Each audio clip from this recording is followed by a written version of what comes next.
What up, good listener? Matt Robinson with you in the TCA studio in beautiful Bytown, Canada. Mild Bytown, Canada. That's what we like. We're happy to see that. Thanks for joining me here today. We're going to talk to our buddy Kevin Michie from Sportsnet, who has boots on the ground in Milano, Italy, the host city of the 2026 Winter Olympic Games. Having a conversation with him right around 1:30 p.m. our time here in Eastern Canada on Tuesday afternoon. We'll chat with him in just a second about what they got him doing, what it's like working for the Olympic broadcasting company as opposed to Sportsnet themselves, and what the vibe's been like around town. And look, we got lots of friends, as you know. The show has lots of friends. I don't have many friends. Lots of people who have done this show before, currently in Italy, covering the Olympic Games. And for whatever reason, Kevin Michie, the only one answering the call for TCA. So we love that guy. The rest of you, come on, need to do better. Need to support TCA a little bit more. You need to answer my calls.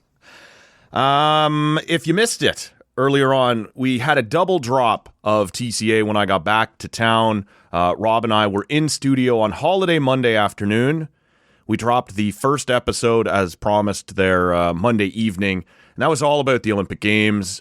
The curling controversy, which obviously he and I see ourselves as experts in, the medal count, which too many people see themselves as experts in, and obviously all the hockey news thus far. That was dropped on Monday evening, and then on Tuesday morning around 10 a.m., we dropped another one that was, unfortunate for my hometown, Oshawa Generals. We had a good laugh at some hygiene issues, apparently, at the Tribute Community Center. And then some talk around Blue Jays spring training, which is now underway. So a couple of shows with Rob back in studio out now. And stick around. We got one more coming before the women's gold medal game. Michaela Schreider from She's Got Game on the TSN Radio Network will join me. That'll be a little bit of a, mental health check for Schreids. We should see how she's doing, because it's been a little rocky for Team Canada and some of her favorite players. We'll see how she's holding up. And look, at the best of times, regardless of how Canada's playing, the last 24, 36, 48 hours before a gold medal game showdown against the Americans, she's already a little bit of a basket case at the best of times, so we'll check in with Schreids and see how she's holding up. But that's coming up a little bit later on. For now, let's get right to it. Our buddy Kevin Michie has boots on the ground in Italy. What's happening, brother? Sì, grazie. That's about the extent of my Italian. Yes, hello, Matt. How are you? You've gone from one home of Santino Marella to the other home of Santino Marella here. That's what I keep saying. I keep looking for Santino, but I can never find them. You've got about as good of a handle on your Italian as he has on the English, I think. Yeah, I know. I think so. I don't know what you're doing right now, but when we're recording this, it's 7:45 my time, so that's 1:45, right? That's right. Yep. So do you have a pint or no? Oh yeah. Okay. Well, I'm gonna join you then, but the only way I know how. Sì, grazie. One. I'm just asking right now for a beer, and the only beer that they have here in the International Broadcast Center, please, is a Corona. Okay. So I'll be drinking that. There's been an awful lot of talk that that's all that people can get at the Olympic hockey at venue. The events. Yes. Okay. Yeah. That's every venue. It's Corona. So I think Corona's. They've got the market on all the Olympic stuff. Well, imagine being able to host an Olympic Games and you can't even go and get a Peroni in your own. I know, eh? Although I assume it would be the same over here. I don't know. Can you get Molson Canadian when we hosted, or was it all Corona? I don't know. The IOC's got a tight grasp on a lot of things, man. I've always been a fan of the IOC personally. I can see why that would be the case. Yes, I'm not biased at all. No. Well, why don't you tell us, man? Because we haven't talked in this way since I think you touched base with us when you were in Paris once. I assume they got you doing something similar. Jeez. Yeah, you're a good guy, man. You're committed to the show for some reason, perhaps more than I am. Oh, geez. Hang on one sec. Let me try this little Corona that they gave me. Ah, yes, terrific, lovely. I don't think I've had a Corona since I was in the Bahamas in 2008. It tastes exactly as you think it might taste, and that is just like a beer, like an IOC sponsor. It's great. Anyways, yeah, I'm over here working with like the international broadcaster. So in Canada, you will see none of my work, funny enough, because I'm mostly covering hockey over here, and because CBC is such they dedicate most of their budget to hockey. Yep. There's no need to use any of the host broadcasters' coverage of hockey. So I'll use this as an example. When I was in Paris, I was cutting reports that were mostly about judo and wrestling. Okay. And when I did that... So when you accepted that position, you thought they meant something else. Yeah. So funny story is that they initially told me, they're like, yeah, we gave you wrestling because we looked at your Twitter account and we saw that you had tweeted something about wrestling. And I was like, yeah, totally. That's me. And I said, oh yeah. When the Uzbekistani wrestler finishes a guy with a stunner, I'll know exactly what's going on. This is it. Why are there people on the IOC staff hiding steel chairs under the mats over here? I know. It's like, yeah, where are the kendo sticks? Right. That's what I'm wondering. So they've got you this time as a Canadian guy. They obviously just assumed he can probably handle the hockey. Is that the story there? Or? Yeah, pretty much. And like, so how it works is the example I was going to use was I had a friend who was watching the Paris Summer Olympic coverage through an IPTV, and he was randomly watching like an Indonesian feed of it. Okay. And some sort of coverage finished, and then highlights started rolling, and it was my voice doing the highlights. And he sat there and he was like, "Is that Kevin?" I know that guy. And he texted me. I was like, "Oh yeah, that is me." I was like, "That's literally the only time I've heard my work outside of this place." I'm huge. So I have no idea where it ends up. Yeah, I have no idea where my work ends up, but it goes to whatever English language broadcaster wants it. So are you cutting highlights? Are you voicing highlights? Like, are you putting together the broadcast themselves? What do they have you do? Yeah, I'm cutting highlights and reports and like end of event, like recap teases and things like that with like my voice and things like that. So that's what I'm doing. And I come here and I've worked every single day, 24 straight days. I arrived on January 31st, I think. Is there a 31st, 31 in January? There is, yes. I left on January 30th, arrived on January 31st, and I leave February 23rd. Good Lord. I think. Yeah, February 23rd, so less than a week right now when we're talking. So, and I work every single day. Okay, so you haven't seen a whole lot of Italy while you've been over there. I will ask you about that in a second, but that little thing you did there when you decided whether it was okay to ask me if I was having a beer or not, like there was a chance I might have said no. How many times have you done that little calculation in your head, like, oh, I got to see what the kid is up to. I'd like to touch base with the wife, right? Like, I wonder what they're up to right now. Like, okay, it's 4 o'clock, it's minus 6 hours, it's 10. Okay, like how many times a day do you feel you're doing that conversion, or has it become second nature now? I've figured out the conversion decently well now, and 6 hours, and I'm not a strong math guy. I think the last math class I took was grade 11, so that was eons ago now, but I still can figure out 6 hours. But the one thing I know is that usually when I get home later in the evening, if it's like midnight or 1 a.m. Milan time, that's like close to when he's about to go to bed, so I can call them, FaceTime them then, talk to my son, check in on everybody, make sure everyone's doing okay. Right. And then I'll drink a local beer, or I will drink a local glass of wine. So have we discovered, obviously not inside any of the venues, but do we have a new favorite wine? Has there been a different Italian beer that you hadn't had before that you've taken note of that you'll want to remember? Anything like that, man?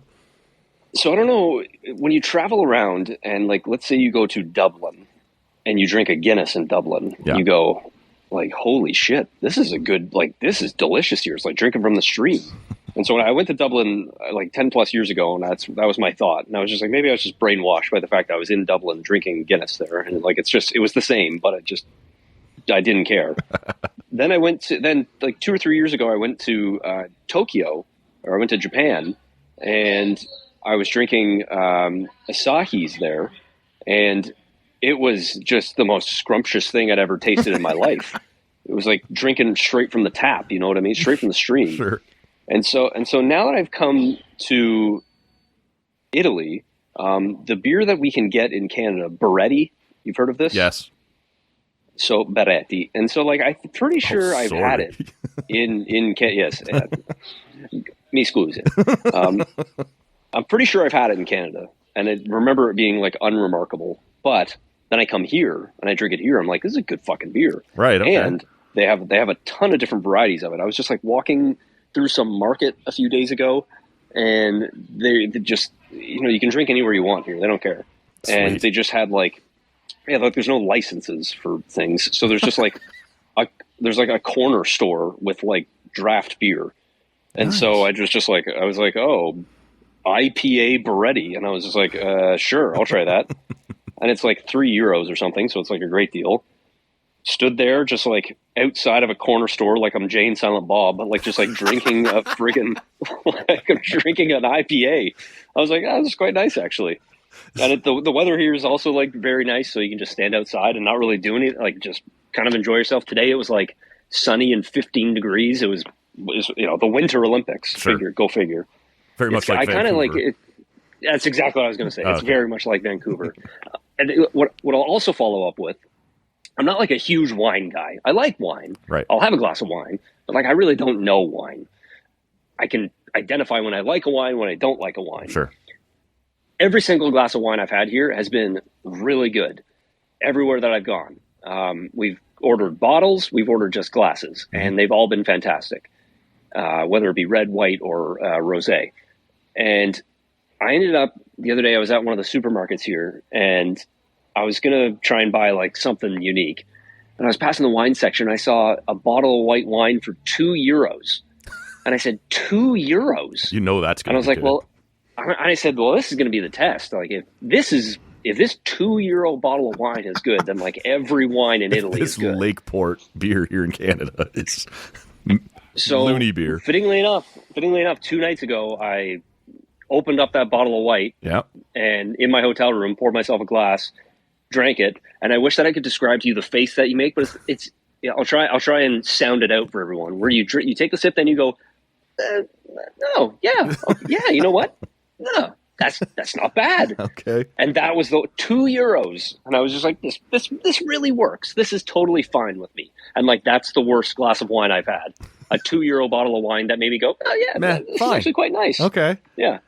See, I'll tell you what, the next glass of wine I have that I enjoy will be the first one, so I am the wrong person to have it. But I've heard this sort of thing from so many people before. Like you said, when you go to Guinness, when you go to Japan, when you go, all the things that we can get here, and they're just not quite the same as when you get them, whether it's just the time and place and you're more interested in enjoying it, or if it actually is that much better when you get there. I can tell you quickly, because the audience has already heard this story before. I went on a baseball tour, Yankee Stadium, Shea Stadium, Baseball Hall of Fame, like 100 years ago now. Oh, cool. And we end up in a hotel in, I always forget, either Albany or Syracuse after doing the Hall of Fame. And a bunch of the Americans are like, hey, they have Molson here. Like, let me get you some of that. And I'm like, And they come back, and it's Molson X. And at the time, I didn't know craft beer at all. I grew up on my dad drinking Molson Canadian, so I drank Molson Canadian. And the guy kept going back. He said, Molson X, Molson. And I went up, and I came back to the table with Miller when it was my time. And he's like, what's up? I thought you said you like Molson. I'm like, it says export right there. That's the shit we send to you, right? Like, we don't want it in Canada.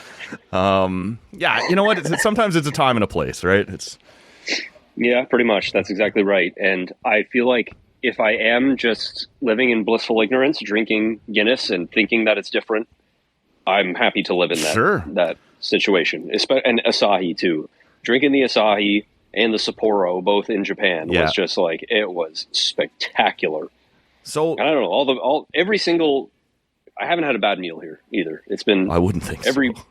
Are you a pasta guy? Almost every day. Pizza, okay. Oh yeah, I love pasta. Yeah. I've eaten pizza almost every day because like you get a full pie and it's like €10 or less. And it's spectacular. It's got like various Italian meats on it and like a bunch of cheese, great sauce. I've eaten a ton of different I don't know. I can't say enough good things about the food in Italy. It is just great stuff. How often in the IOC Broadcast Center do you run into people that from home? Because I know, like you said, the hockey stuff we send armies of people over to cover hockey, but they mostly have their own areas. Are there people from Canada in the International Broadcast Center? Are you running into anybody that you know from the business when you're just out and about or at the hotel, anything like that? Or is it mostly just the crew that you're working with in the actual broadcast center? I'm mostly around the crew that I work with, but I am with a few Canadians around here. And both, like, there is a bunch of people from Sportsnet and TSN both working where I'm working right now. Weird, man. Everyone's living so harmoniously. Yeah. It's so nice. It's odd. It's uncomfortable. Yes, yeah. Can you imagine a world without barriers? I think, like, I saw somebody that I used to work with at Sportsnet, a bunch of people that I used to work with or that even still work in the industry, just like all have been able to take various times off to come over here and work. Like, I've seen a ton of different people that I know, but they're not mostly at the broadcast center where I am. Right. They're mostly on site at arenas and stuff. It's also weird, like Milan is the host of the Olympics, but there's only 3 sports happening in Milan. Everything else is in the mountains. So yeah, like we have hockey, speed skating, which also includes short track. Yep. And then figure skating as well. Oh, I thought curling was there too. Okay, I thought you had the big Canadian triad. No, curling's up in the curling's up in the mountains. Okay, for some reason. Yeah. But it's been good. I went to a couple Canadian hockey games. The Canadian women's games. Mm-hmm. Canada versus the Czechs versus the Swiss, and Canada versus the Czechs. Yeah. The Canada versus Czechia game was the game where Poulin got hurt. And it was tough. It was a tough scene in that arena for that time because, like, Canada they were handling them. I was going to say they were handling them pretty handily, if that makes sense. Sure, it does. Why not? I don't know. I've worked like 18 straight days. I don't know what's going on anymore. But anyways, yeah. Those are both great atmospheres. I ran into some of the Scepters people that I work with actually back home, which is kind of funny. You may not have heard, Kev, that. Your home building there, the Coca-Cola Coliseum. Yeah. They're opening it up for the gold medal game here on 1:00 on Thursday, local time. $15. Donate all the ticket proceeds going to ticket proceeds going to MLSE Foundation. So if people are listening in TO, could be a fun way to watch the gold medal game on Thursday. Yeah, that'd be really fun. That'd be very, very fun to go. I mean, be part of a good atmosphere. Yeah. I think just being there with people may be fun, and also, I don't want to put a downer on things, but it may help everyone commiserate quite well too. Yeah, there is a little bit of cope, I think, that's setting in already. You never know; anything can happen, but it looks like the bad thing is more likely to happen than the good thing. Yeah. What have you seen? You've seen them live twice. How'd they look to you? I mean, they look like the second best team in the tournament. I think that's how I can nicely put it. And I technically work with a lot of those people on that team. Yep. And so I don't want to speak too disparagingly about anybody in particular, but it's just the US, I will say, look so good. Abby Murphy and Caroline Harvey look like the future of women's hockey. They are something.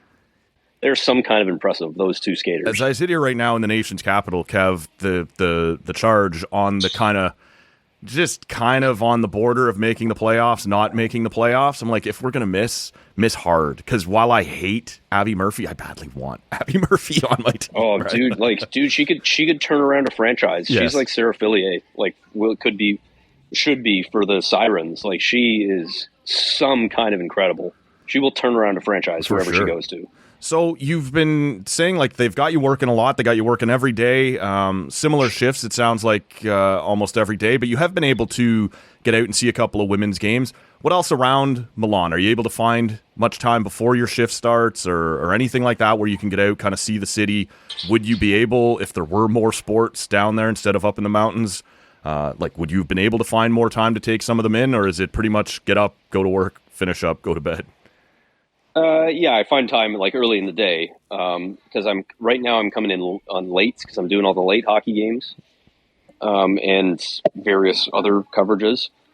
So I'll go into they give us like a transit pass that we can bomb around the city with. Nice. And so I'll just jump on the subway and I'll just take the last few days, I haven't really had a plan. I just like take a train to a stop, get out, and just walk around and just see what's there. You're like, oh, and this is Milan Scarborough. Oops, I did it wrong. Yeah, no.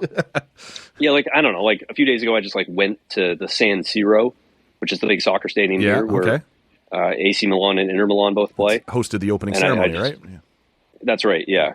A few days ago, AC, I don't know, one of them, I'm not a big soccer guy. One of them played Juventus, and like that was a huge event. And a few guys that I know from here went to that game. Sure. And they said that it was like fucking amazing. Like one of the best events that they've ever been to. AC held on to win 3-2 and like that's a blowout, man, in soccer. What a high score. I know, it's crazy. I think that stadium's coming down here very near future. I think they're building a new one right next to it or something like that. And the opening ceremony here for the Olympics, I believe, was supposed to be like its final big event, like before. I don't know how. Again, I'm not much of a soccer guy either, but just a bit of an Olympics nerd. So I was reading about the different stadiums that were hosting things. And I believe this is sort of the final farewell for the stadium there. Well, from what I heard, Devin Haru and who was with them for the opening ceremonies? Whoever. Adrian Arsenault? Adrian Arsenault, yeah, that's it. Apparently they did a spectacular job, so shout out to them. Yep, for sure. Yeah, so, Devin's a friggin' hero around for Canada, doing all the work he does around here. Well, he's all over the place, man. It seems like every time you flip the channel between events on CBC, you're like, how the fuck do you get over there so fast? Like, and he's honestly, man, I'm not sure if you and I have ever talked about it. The audience knows I spent a lot of my adult life working and coaching in the Paralympic system, and he is just as committed to the Paralympic Games. He stays over there. He hits every one of the events, tells every one of those stories just as passionately. Like, he's not one of the, and I get it, it's normally up to your employer, but a lot of the journalists and whatever go home, right? And it's over and no one's there for the Paralympics. The CBC keeps Devin over there, and he does just as good a job during the Paralympics. So that guy, like you said, a bit of a legend. I had a buddy describe to me as when you read his tweets, you read that like he's smiling as he's tweeting it. Yeah. Like he just lives for this shit. 100%. Like, I love it. Good for him, man. Yeah, no, if you're going to be over there, take it all in. Tell as many stories as you can. What has your takeaway been from the hockey? I know you're watching it from a distance while you're cutting highlights and voicing these packages. Who's surprised you for the better? Who's surprised you for the worse? Where do we stand here? I guess as you and I are talking, there is one more qualification round game. Sweden versus Latvia. That's right. Winner gets the Americans tomorrow. Just what have you thought of the round robin thus far? I thought that it's gone relative according to plan. I think Canada looks stupidly good. Yes. Like, stupidly good. Like, they look really fucking good when I watch them. The Americans just seem like fine. I think they're as good as maybe you thought they'd be. Mm-hmm. I think that Germany has underwhelmed. Yeah. I thought that they'd be better. Especially, I watched their first game when they beat Denmark, I'm pretty sure it was. Yep. And I thought that they looked great. I thought Draisaitl looked great, and then they played Latvia next, and I said they're going to wipe the floor with Latvia. And they lose to Latvia. Yeah. And then they put up kind of just a pitiful performance against the U.S. in their final game. Yep. I thought they've been underwhelming. I think Slovakia has been great. Juraj Slafkovsky's been really, really good. And I feel like I just watched the Czechs. I just watched them beat Denmark. And the Czechs should have a top line that scores all the time. Yes. Pasternak, Natchez, and Hurdle. And I'm like, those are three all-stars. Legit, Pasternak, yeah. Like Pasternak argument, like top 6 in the league, maybe 7. And I don't know. They look like I haven't noticed Pasta that much. Natchez was actually playing quite well, but Pasta they were life and death Hurdle, to beat the Danes here. Like it's, I know, and the Danes don't have a ton of talent. Like Freddie Anderson had to make a ton of saves today. Yep. So I don't know. Yeah, I thought the Czechs would be better. So I had the Czechs finishing top, like in a semifinal, and they, if they can get by Canada, maybe they will. Like crazy shit happens, right? Lucas Dostal is still one of those goalies that scares me a little bit, who can go all world, but that was a team I had finishing in the top 4, and they don't look anything close to that. I think the Slovaks have been better. I think the Germans, as you suggest, warm. I think the Swiss have come around a little bit. The Czechs, just for whatever reason, aren't quite clicking the way I thought they would. They have been perhaps the underwhelming story of the tournament for me.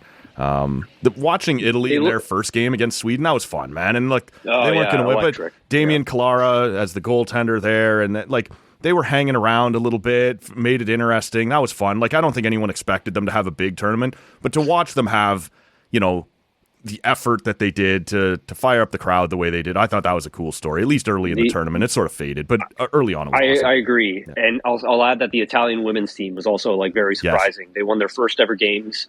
They beat France to start, and then they beat Japan, who obviously, we're not talking hockey powerhouses here, but it was still impressive showings. Sure. And I'll add to my disappointment list, not that anyone had any expectations of them, but France men and France women, they didn't look like they should belong in this tournament whatsoever. No. Not even, it looked like it was a hockey program who they just figured out what hockey was, and they're like, And funny enough, we were talking about some of the play-by-play guys, and the British dude who's been calling a lot of the games on the world I told feed, you before we fired up, and I want the good listener, especially in the U.S., he's getting famous, man, because NBC isn't broadcasting all the games outside of the American, so they're just throwing the world feed up, and there's this British hockey play-by-play guy who's becoming a bit of a thing over here. And so I'm watching Canada France, and the British dude is. So I'm listening to the Cuthbert Mike Johnson call as well. Yeah. But the feed that I'm working with is with the British dude, and God, I wish I remembered his name, so I could just stop referring to him as the British dude. Anyways, he is talking about. He's like, Canada with the litany of stars, including Macklin Celebrini, the young 19-year-old. Well, on the other side, France, they will be counting on their stars. Alex Texier, he'll have to carry them through. I'm like, you gotta be fucking kidding me. This guy was talking about Alex Texier as if he is Wayne Gretzky, ready to carry the French to victory. Wayne Frenchski, yeah, okay. Very nice. Yeah. Yeah, no, Stefan DaCosta, big deal here in Ottawa as a former senator. I think he played 25 games for them or something, but yeah, not a whole lot going on. On the, I wondered if they might have blown the dust mites off Cristobal Huet at some point and dropped him back in there, but for the Czechs, I'm surprised they didn't blow the dust off Jaromir Jagr and bring him in. He's still playing over there. Where are you, man? He's still playing. I know Jags. I feel like he'd be their captain. Last thing for you, man. I know we don't have a whole lot of time, but and if I was a better interviewer, I'd have laid this out properly and hit it a little earlier. As you're traveling around in Milan, can you feel it in the city? Are the rings everywhere? Are you seeing people clearly from different countries in these restaurants or pubs, or grabbing $2 bottles of wine? Just exploring like yourself. Is there a vibe in the city? So it's a weird vibe. It's very different from Paris, I'll say. There's tons of fans in the city where you can see everyone wearing their hockey jerseys all over the place. I keep hearing which is cool. Thing. Yeah. Which is cool to see, but there's not a lot of evidence that the Olympics are really here. And I've been reading a bunch about how a lot of the residents of Milan don't really care that the Olympics are here. Really? Okay. And then you call me ignorant, but I didn't realize how separated the north and south of Italy is. Sure. And the south of Italy apparently could give two shits about the Olympics being here, as I've read or understand. Again, I guess for context, right? We all cared that Vancouver had the Olympics, but you couldn't go, right? It wasn't local. It was no. Yeah. So I guess it would be similarly. But it's I think it's still very different than that. Oh, okay. I think that everyone was still wrapped up in Olympic fever, but I feel like the south of Italy doesn't even consider itself a winter nation. Right. And so it's not very invested in it. Some of the reading that I've done were the Globe and Mail European bureau chief or whoever he is, he was saying that in the south of Italy, there's no evidence that the Olympics even exist right now. A little different in Milan. I will say that the Olympic rings are very disappointing. They're very tiny. Oh, okay. And in a weird spot. They're near the Duomo, which is the big cathedral in the center of town. You been in? I did go in, and I went up, and it was cool. It was very cool. Yeah. Done a bunch of the sightseeing, and it's a cool city to explore. You know, very unique kind of architecture. Looks really cool, just like an old European city. It's cool. You just walk the streets and grab an espresso here and there, and grab a baguette, and just keep walking. It's I don't know. Overall, have a bottle of wine. Olympics. Exactly. Yeah. The Olympic experience here has been unique, but it's been fun for me. I think fun for people that come here. I'm just the residents of Milan, I think, are just relatively laissez-faire with the whole thing. But having said that, we even talked about it, like for Italy hockey games, they go in and they fucking love it. Yeah. And then I was watching something the other day. Italy won, or early in the games, Italy won a short track mixed team relay, and the place went, as Pat Patterson would say, it went banana. And like they lost their minds. So the Italians that do go to the games or to events, like they seem like they're absolutely loving it. But maybe that's just kind of an isolated isolated support. Maybe that's what you can call it. And it is a huge city, like so many others, right? Like it can be here, it can be a big thing, and yet if you don't want it to be, it doesn't have to be, right? Like it doesn't have to interfere with your everyday. Yeah. So I read a story about how like Milan is the cultural hub of Italy. It's got art everywhere. It's got like the Last Supper painting is here. That's one of the big things. It's got a bunch of other art museums and sculptures, yada yada yada. Things for people much more cultured than someone such as myself. And somebody was they have this famous opera house, and somebody was going to see this 3.5-hour opera. And somebody went and asked them, "Are you excited that the Olympics are here?" And they said, "I didn't even know the Olympics were here." Wow. So that's kind of like, that's how some people are viewing it. But again, for me, it's been very enjoyable. And everybody who's coming in, like you see a lot of people from Switzerland because it's just over the border, Czechs, a bunch of people, and they're very much enjoying themselves. It's odd, when you watch the Winter Olympics in so many events, like the ski jumping or most of the outdoor stuff, it's hard to tell how well things are being attended because it's just laid out different, right? Where the crowds are, and it's through curling, it's through hockey, it's through figure skating and speed skating, where you get to see what those facilities are holding, and you can see totally that there are other European nations here and embracing it. The Czechs have been strong. The Swiss, as you mentioned, for sure have been strong, like in terms of fan bases making themselves heard. So that's cool too, when you can hold it in a place where lots of countries can attend and be a part of it at once, man. And that's been really awesome to see on TV anyway. Yeah, for sure it has. And I will say that I know that the figure skating has been attended really well, and speed skating, because the price to get into those was exorbitant. I looked to see if I could get a ticket, and tickets were very, very hard to get, and the resale market was very, very high. So that's a good sign for people enjoying the place, apparently. Everybody but Kev, who's just got to go back to work, doesn't get to go. We appreciate you, man. Honestly, I know things are tight over there. I know they're keeping you busy. I really appreciate you making some time. When are you coming home? You stay through Sunday? Is it after that, or what's it look like there? Yeah, through Sunday, and I'm home by Monday evening. So February 24th, I'm back in the minus 30 weather that apparently will greet me. Probably right back in the Sportsnet newsroom, man. No rest for the wicked, right? So pretty soon after that. Yeah. I appreciate the time, man. Thank you so much for doing this. And we'll give you some time to unwind when you get home and catch up with the family and stuff. But we'll circle back then, and when you have a little bit more time, get the full breadth of the second week anyway, the experience, man. Thanks for doing this, buddy. Totally, absolutely, buddy. Anytime, anything for you. There goes Kevin Michie, one of the beauties who makes time for TCA. Sounds like pretty cool experience over in Milan, working for the IOC, the international broadcast feeds. It may surprise you to learn that Indonesia or South Africa or Australia, lots of countries did not send their own broadcasters to cover hockey or curling.